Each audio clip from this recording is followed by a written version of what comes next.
Okay, guys, this is Dave's LFC Chats on it. The legend, he's back. The legend is back for more. It's James Pearce from The Athletic in the house. James, how are you? I'm good, thanks, Dave. You okay? I'm not too bad. Not a bit like Liverpool's form in the last few weeks. Last season, obviously, we were going for a quadruple. We were in dreamland. We were literally, could have done everything. Could have retired, actually. Could have retired if we would have done everything last year. To a weird sort of a pre-season. Let's be real. I'm sure you were following it. The weird pre-season, up and down performances, in and outs, the transfer window probably that we didn't expect in a way. And a slow start, has to be said, a slow start. After that Community Shield game, everybody thought, here we go. Me too, maybe you too. We're going to win the next 5, 6, 7, 8, 9, 10. Go on a run, ready to roll, as you have to in this league, James, with the way City play and the way the resources that they have. But what's your take on the start? Obviously, injuries play a big part.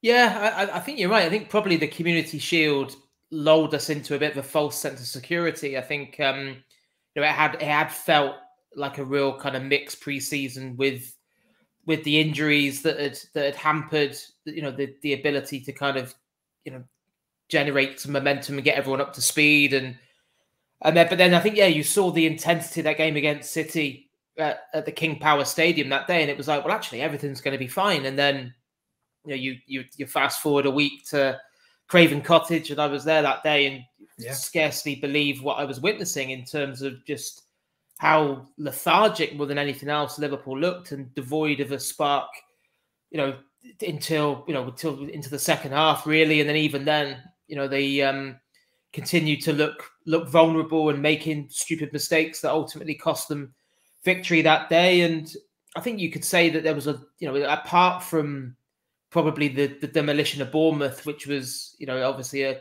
complete kind of one-off in terms of, the kind of the football Liverpool played that day and how poor Bournemouth were. But all of the other games had plenty in common in terms of just lacking that, all the things we've come to expect from a Klopp team, really, in terms of tempo and intensity. Intensity, the book. Yeah, exactly. Yeah. And it was just devoid of that, really. And not even in one department of the team, across the board, like defensively making mistakes that you just wouldn't expect.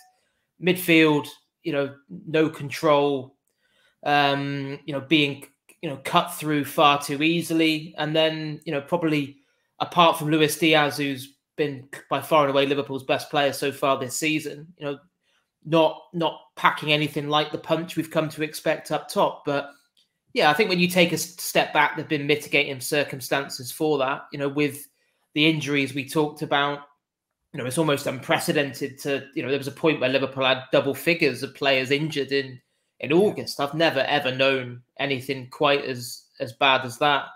I think also the hangover from last season, I don't think you can discount that, probably physical and mental. I think from, a 63 game season, a Liverpool season went on longer than any other Premier League team.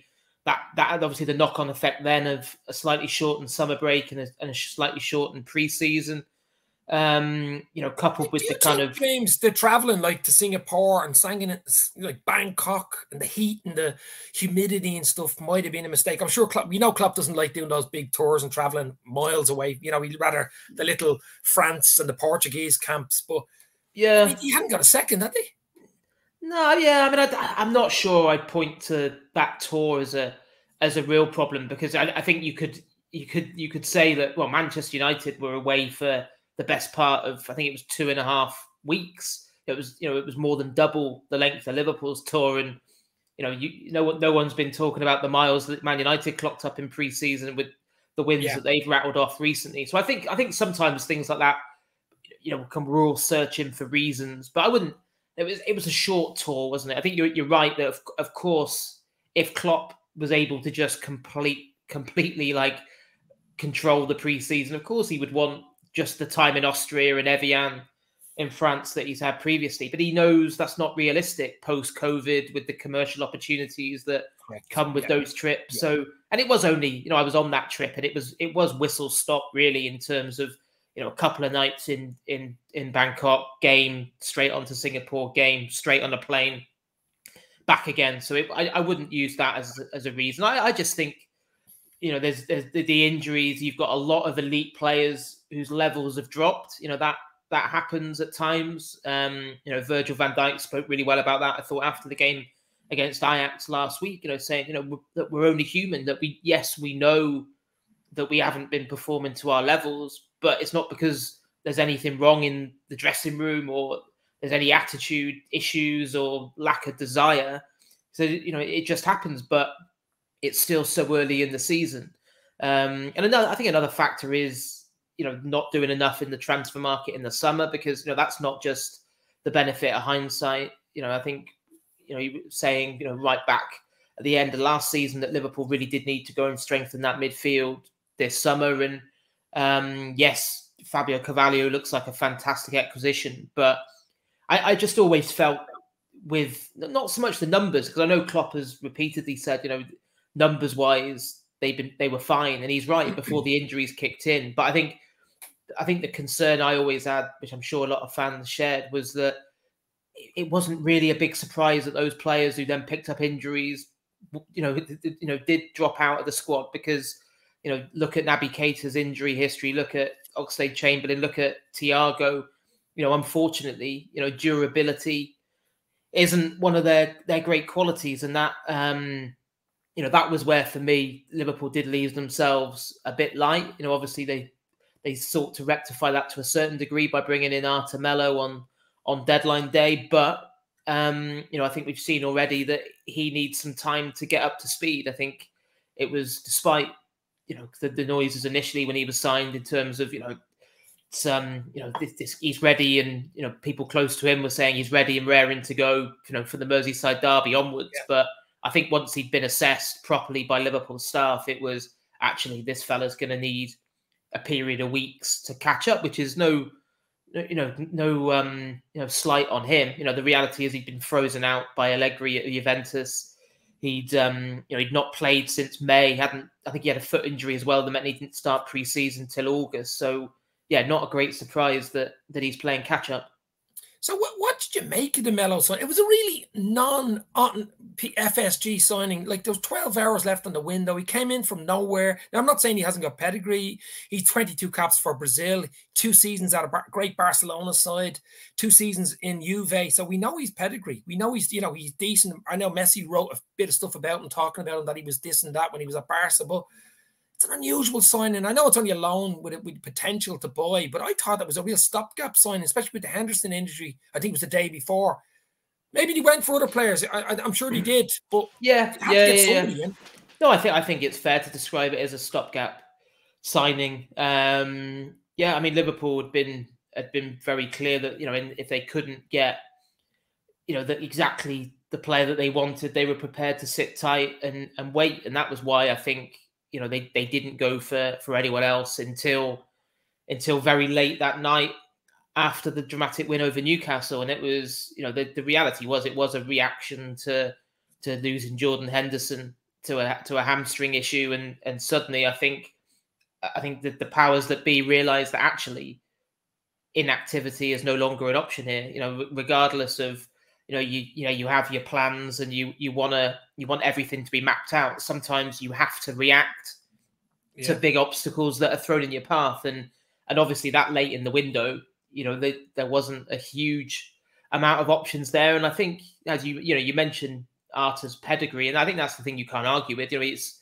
Liverpool have been able to bring in a player on loan who's, you know, played for 2 of the biggest clubs in Europe beforehand. You know, he's played 20 odd caps for Brazil. You know, I think, you know, you go back to when he signed for Barcelona, he had a £350 million release clause in his contract, which, you know, gives you some idea of where they kind of regarded him then, when there was all the talk about him being kind of Xavi's successor, and obviously he hasn't quite, you know, I think it's not quite. Clearly, he hasn't lived up to his potential either at Barca or at Juventus. But I think, you know, I think he knows this is a massive, massive opportunity for him. You know, he hopes that he can do well enough to convince Liverpool to buy him and trigger that option. I think, what is it, about £32.8 million to sign him next summer, or something like that. Yeah. So, you know, I think he's got a lot. He's going to have to go some, I think, to convince Liverpool to to keep him next summer. But you know, as we said before, there's a lot of football to be played. I think, you know, because Manchester City have set such crazy high standards that, you know, inevitably when there's any kind of slip up, you think, oh my God, that's it, the world's falling to pieces. But as difficult as the season has been so far for Liverpool, you know, there's still more than enough time to repair that damage. Liverpool play City a couple of weeks after the Premier League resumes after this international break, and suddenly you beat them and you win your game in hand, and what the gap's 2 points or whatever. So it's far too early to be throwing towels. We won't throw in towels here, James. We won't throw in towels. But another thing as well, there's a World Cup in a peculiar first time ever in history, obviously November. It's a truncated season. It's a crazy season. 2 games are called off because of the Queen passing away, of course, the Wolves and we have to fit them in somewhere. I mean, the other teams are going to get injuries just like us. I mean, there's going to be a lot to happen. And I think Liverpool still have a great chance with the squad, with the manager we have, of course. And I'm certainly not throwing in the towel. But before we go in a few minutes. I just want to have a chat. You did a piece on Jude Bellingham for The Athletic. I mean, a lot of people, you'll see it yourself on Twitter. I'm sure you don't watch most of it because they probably blame you on the transfer fees. If Liverpool don't sign a big player, they blame you. But the Jude Bellingham one for me, I know Dortmund are really going to be looking for a premium on him. Big money, 100 plus, 120 million plus, whatever it is. The package is probably worth about 200 million when you throw wages and, you know, bonus and fees in. I mean, if Liverpool are to go for him next summer, which everybody seems to think, these gentlemen agreements, you obviously know a bit more, but do you really think Liverpool, FSG, are going to push, you know, out the boat for this guy? Really? I think it just depends how high the numbers go. I mean, it's crystal clear, isn't it, that he's not going to go anywhere for less than £100 million. So I don't even think he would be discussed as a realistic target if Liverpool weren't prepared to go somewhere close to that, because you know, it would just be a pipe dream to think that yes, we'd love to sign him, but you know, here's 60 million or 70 million or 80 million or whatever, and you know, hopefully Dortmund will take that, because you know, the reality with Bellingham is, you know, there's going to be an absolute stampede to try and sign him. And you know, you look at, you know, that article we had on the Athletic this week detailing the other clubs in the race in terms of all the background work that they've done on Bellingham. And you know, before he went to Dortmund, he'd visited a host of clubs in England, and you know, even found out over the course of, you know, research and things that he'd spent a couple of days at Kirby, the Liverpool academy, when he was only 11.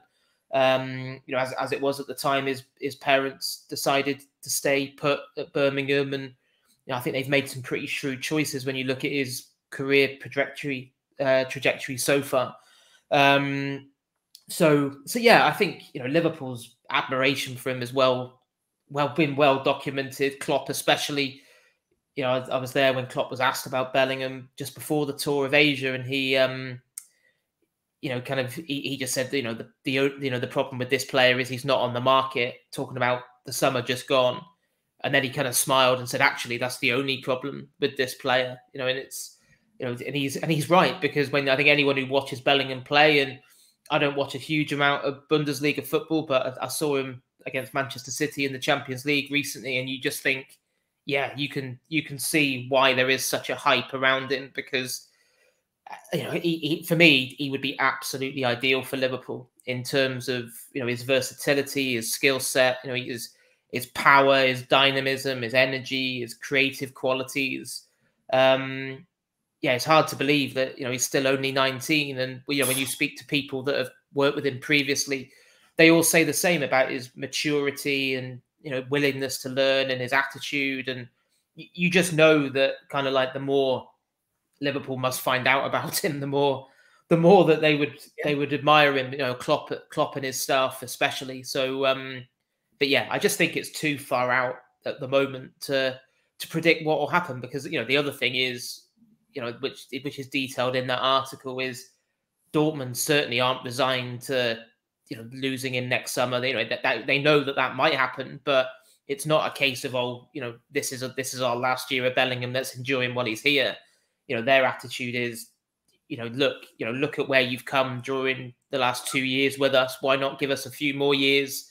You're still, you know, incredibly young in footballing terms, and they want to hopefully tie him down to a new contract. Now, you know, whether whether that happens or not, only time will tell. They were saying, the people, senior figures at Dortmund saying 150 million euros, which is what, 130 million quid if it would come to selling him next summer when he'd be down to his last 2 years of the deal. So, yeah, I think it's going to take very deep pockets to get Bellingham, but also I think it's also about convincing him about where is the best club for him to realize his ambitions, and which will be to be up there playing in the biggest games for the biggest trophies, on a regular basis. And certainly in terms of Liverpool, that's why that there's many reasons why they need to turn things around from where they're at currently.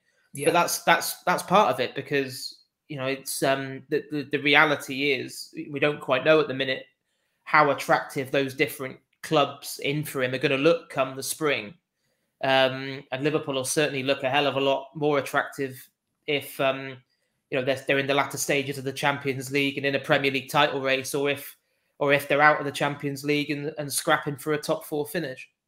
I'll tell you what, another thing, Dortmund deserve a lot of credit. I mean, they brought in Haaland as well. They've brought in some gems in there that other clubs just looked at, and they brought them in and turned them into. I mean, look at Haaland now at City. We all knew he was unbelievable at Dortmund.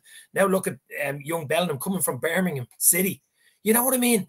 I mean, other clubs the scouts are letting things drop when they're letting players like that slip through. I mean, top class from Dortmund. Yeah. I mean, you'd have to chuck Sancho in the mix as well, wouldn't you? In terms of a player that went there, and I think they've just got this fantastic reputation now, Dortmund, haven't they? As giving opportunities to young players and being a real kind of breeding ground to helping them develop and fulfill their potential. And I think again in that article talks a lot about Manchester United thought they had him at one point before he went to Dortmund. They were far down the line in terms of their discussions, but ultimately the biggest thing for Jude Bellingham and his family was that guarantees of playing time, which is rare for a 17-year-old to be playing regularly at the absolute highest level. But Dortmund made him those guarantees and have kept to their word, and their faith has certainly been handsomely rewarded. When you think we're talking about a player they signed for 25 million, rising to 30, and now we're talking about him potentially moving on next summer for kind of quadruple that, probably at least. No, but look, we're going to leave it here now, but let's hope Liverpool do. We do need an injection in the midfield. I think the next 2 windows are huge. I think it's more of a summer signing than it would be a January signing, to be fair, because the money's colossus. It's going to be colossus. James Pearce, Liverpool are going to get better. We're going to be happier. Thank you very much for coming on. I'll talk to you soon. Cheers. Cheers, Dave. Thank you.